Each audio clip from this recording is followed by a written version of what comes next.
So, in the next, let's say 20 minutes, I will talk about the importance of physical activity, quality physical activity in school settings.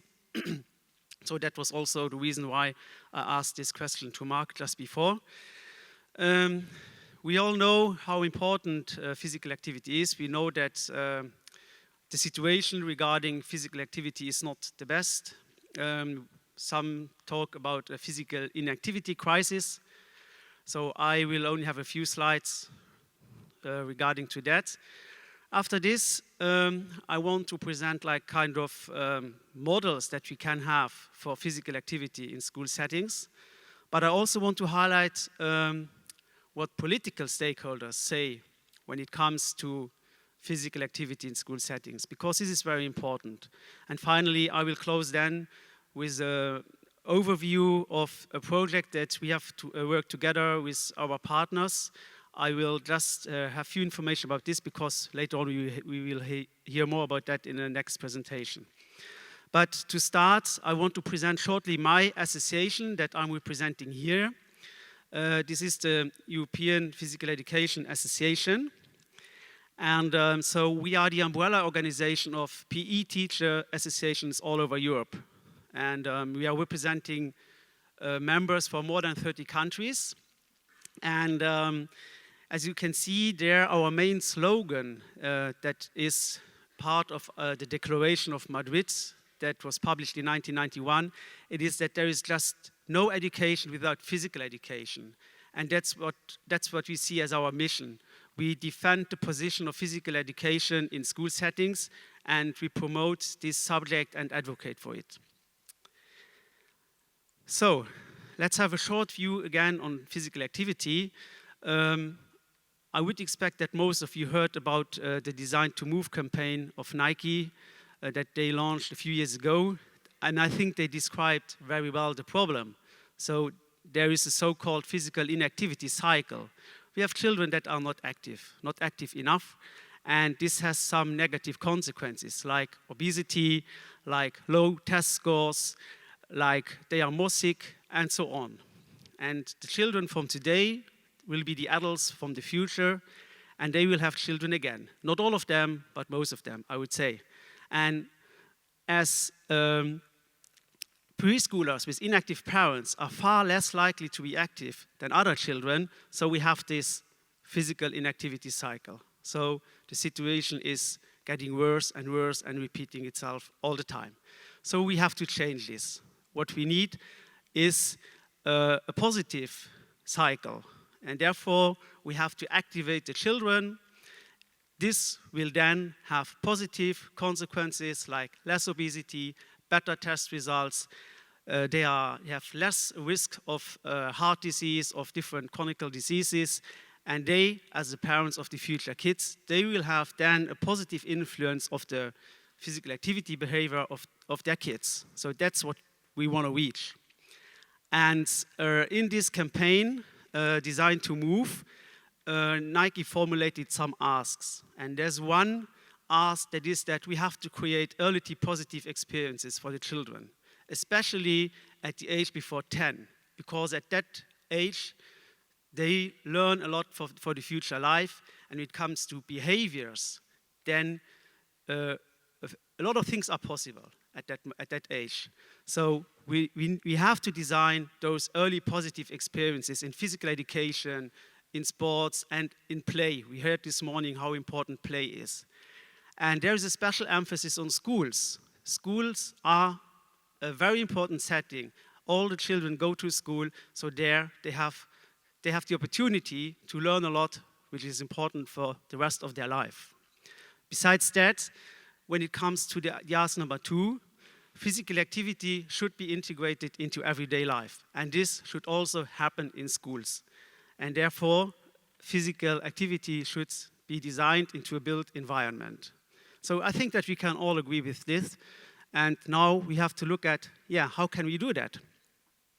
So, active schools, they are the main social institution for the promotion and the support of physical activity, because it's the only setting where every child can be reached. All the children go to school, and so positive messages can be promoted in schools. Especially, as I already mentioned before, primary schools, elementary schools are even more important, or the most important schools that we have, because that's the sensitive period in childhood where movement skills are developed, where movement patterns, habits, and attitudes are established, which are important for the future of the children. So, but what do we have as opportunities for physical activity in schools? So, of course, we have the physical education lessons. I would consider those lessons to be the core of what we are talking about, because here, in physical education as a learning subject, children are offered knowledge, skills, and understanding that is necessary for lifelong physical activity. You might heard about the terminology of the term physical literacy, which is very often used nowadays. So what we want to do is to develop physically literate children in order that they have the tools, the knowledge, the competencies to be physically active for their life. Then, besides the subject, physical education, we might have activity breaks during other lessons, like in mathematics or language education. Evidence shows that it's very important to have those breaks, because usually children, especially, they can concentrate maybe for 15 to 20 minutes. And after this, the concentration goes down and the conditions for learning are not good again. And therefore, it's important to have breaks. And the best is to have active breaks, because this will help your brain to work better and to perform better when it comes to learning. We have a lot of other recess and break times during the school day where children go out, when they can be active. Or not, they don't have to, they just can relax. It's important to have those breaks. We also have extracurricular clubs, and there you have a lot of opportunities to be active also when it comes to sport clubs, school sport.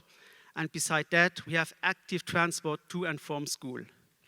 So all of this can contribute to the success of the daily life in schools for children, but also it can have a positive impact on educational achievement.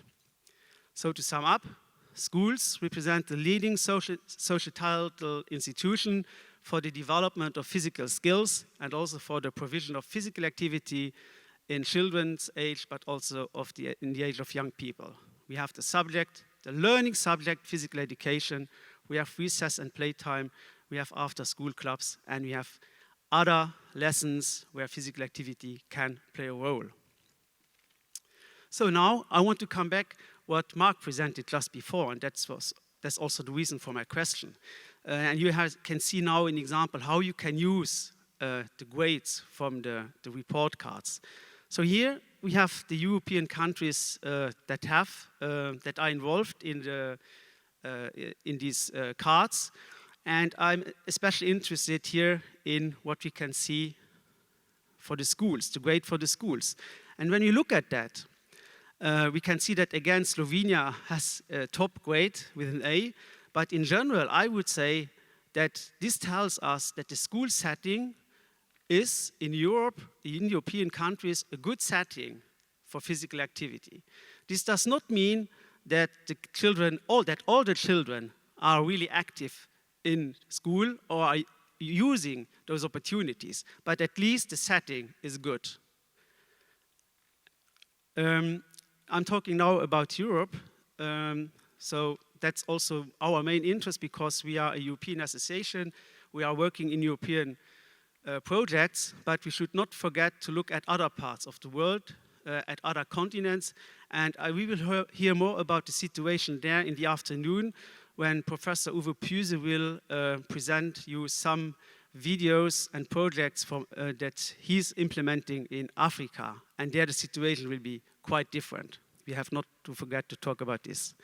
So the setting is good. That's something that we can agree on for Europe, for some exceptions.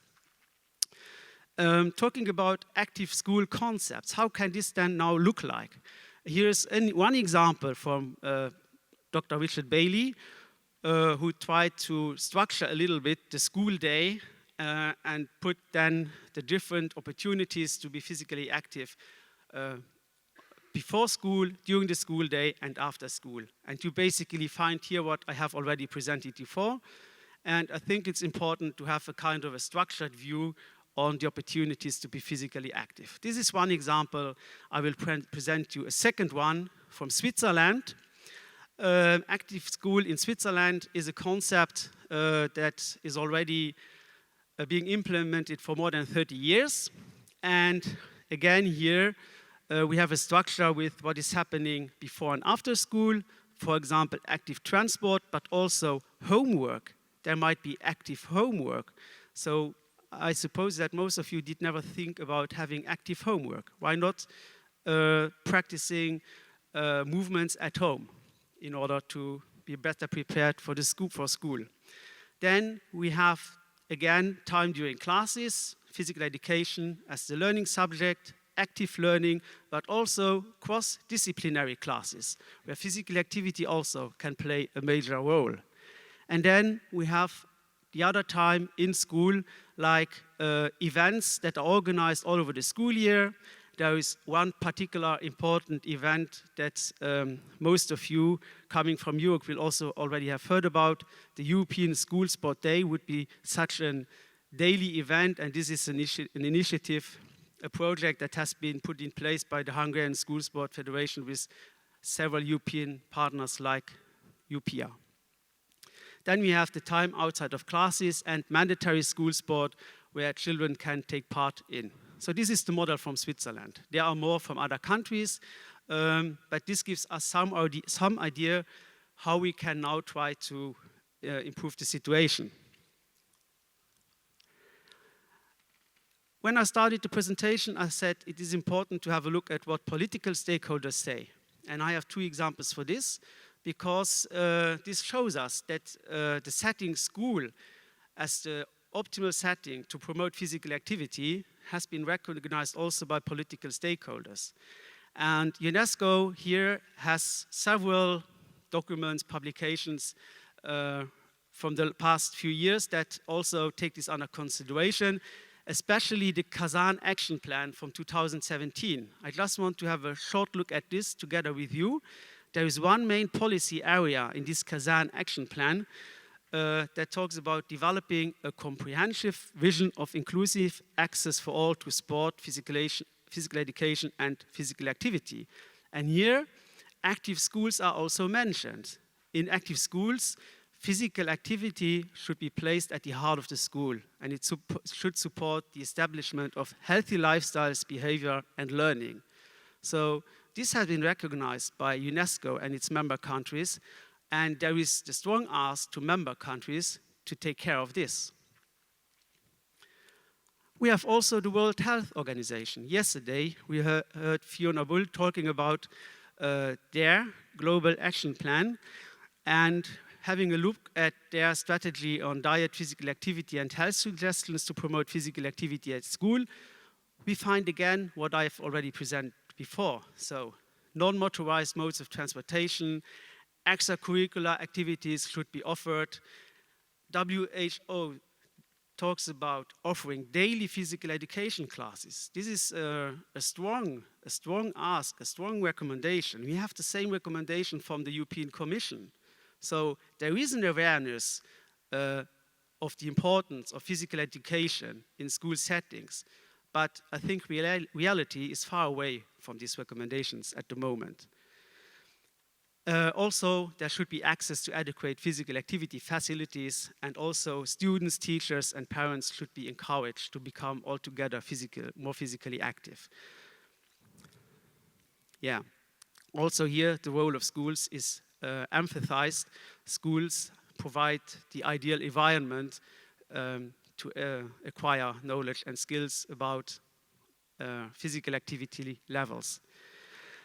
Now, I talked a lot about how it could be, how it should be, but okay, I will not present now evidence that this has not yet been fulfilled. I would prefer to talk about what we, as a European association, together with our partners, did in the past and are doing in the future to help schools and teachers to improve the situation in the school.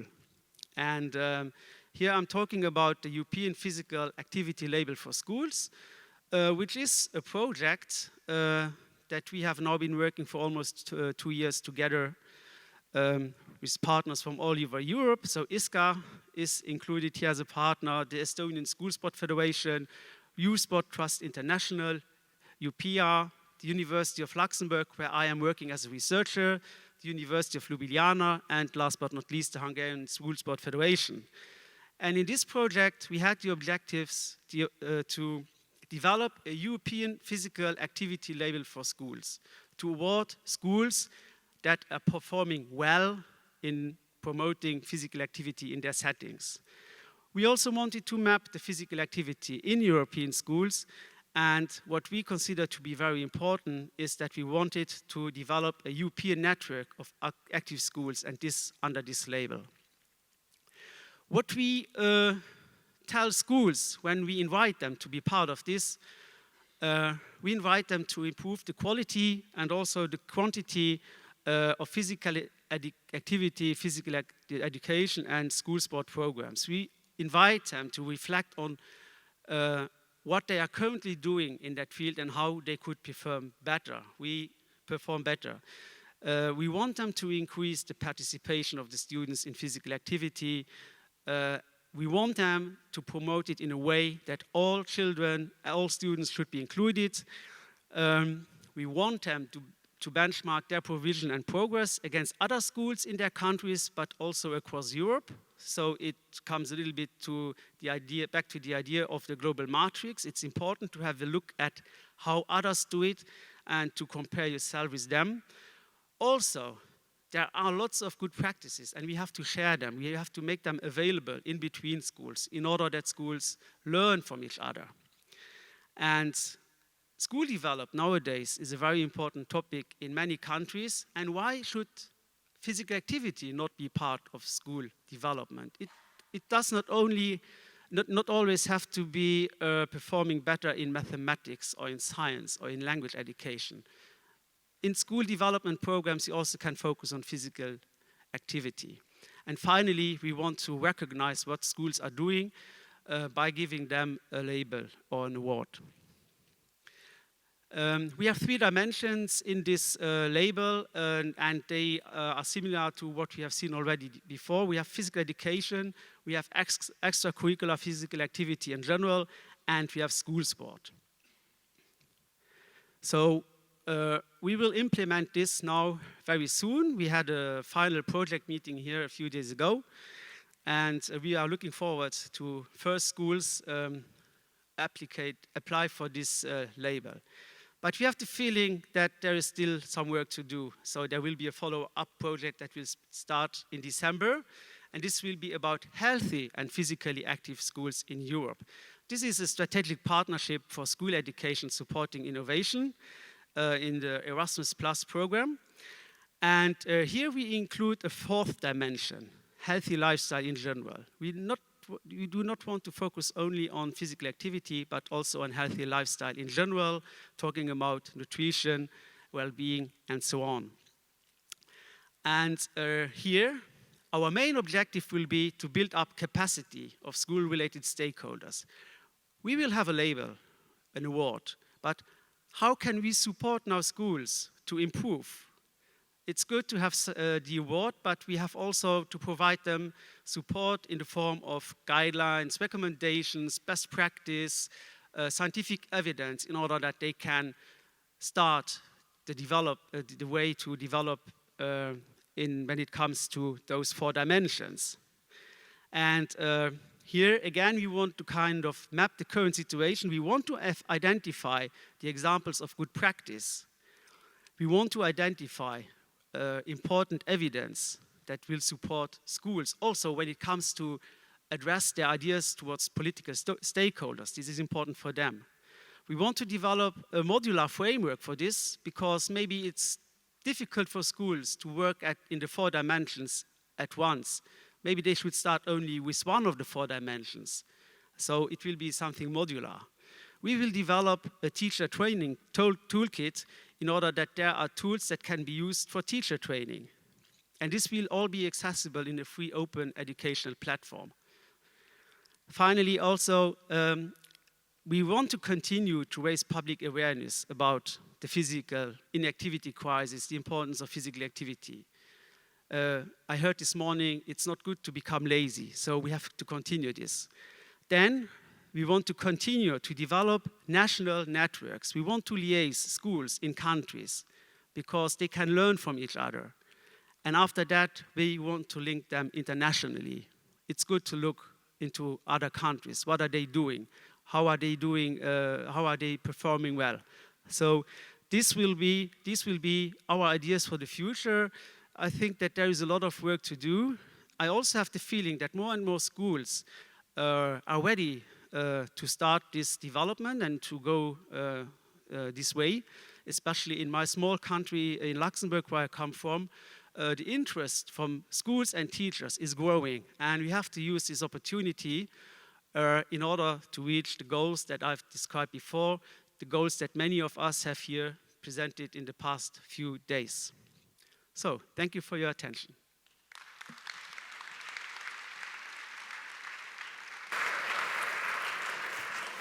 Thank you very much, Claude. Yes, there's a question there.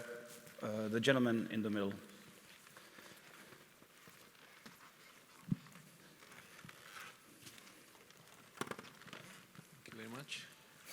Congratulations on your presentation. You mentioned or showed on one of your slides the WHO recommendation, and you mentioned daily physical education, I think. On the earlier slides, you showed the guidelines, how different countries survey, I think. Different countries meet with the guidelines for physical activity. And Hungary was not on the list.